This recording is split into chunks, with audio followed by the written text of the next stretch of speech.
कळाली का? नाही कळाली. म्हणून आज तुझ्या समोर उभा आहे बघ पोरा, जगातलं सगळ्यात मोठं शिक्षण माझ्या आऊजी जाऊ समोर तुझ्या काळजामध्ये पेरतो बघ. हे ज्या क्षणाला तुझा जन्म झाला येणार,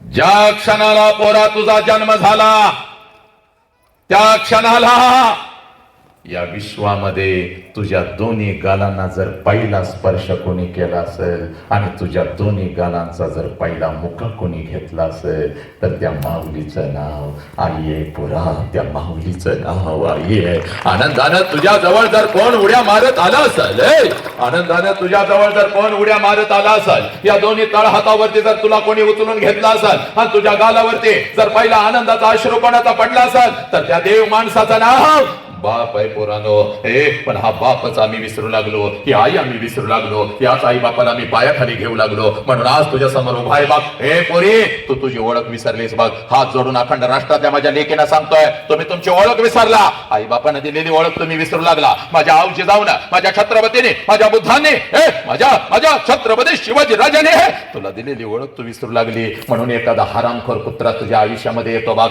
तुला खोट्या प्रेमाच्या जाळ्यामध्ये फसवतो बघ, तुझ्या शरीराचे तुकडे करतो बघ, तुझ्या शरीराचा उपभोग घेतो, तुझ्या आई बापाला पोलीस स्टेशनला उभा करतो. हे पोरा, कोणीतरी येतो कारण तू तुझी ओळख विसरलास. तुझ्या हातावरती विमल देतो बघ, तुझ्या हातावरती गुटखा देतो बघ, चला 3 पत्ती रमी खेलो म्हणून सांगतो बघ पोरा, कारण तू तुझी ओळख विसरलास. हे माझ्या पोरी, आई बाबाच्या आबरूची लक्तर तू विश्ववरती टांगू लागलीस का? कारण तू तुझी ओळख विसरलीस. म्हणून आज तुझ्या समोर उभा आहे बघ पोरी, तुला तुझी ओळख तयार करून देतो. हे 2 मार्क्स कमी पडले तर चालतील बघ, पण माझ्या लेके तुला तुझी ओळख तयार करून देतो बघ. पुण्याच्या रस्त्यावरून एक माता हातामध्ये पिशवी घेऊन चालत होती बघ.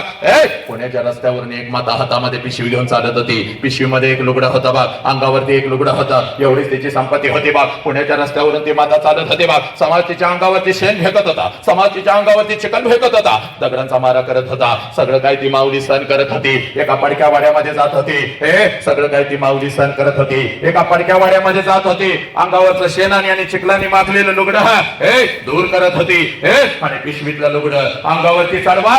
समोर बसलेल्या त्या 8-10 लेकींना ती माझी सावित्री आई शिकवत होती. म्हणून या देशामध्ये लाखो सावित्री आई तयार झाल्या, पुरुषांच्या खांद्याला खांदा लावून लढू लागल्या. त्या सावित्री माईच्या खांद्याला खांदा लावून घराच्या बाहेर पडले ती माझी फातिमा शेख. म्हणून या राष्ट्राच्या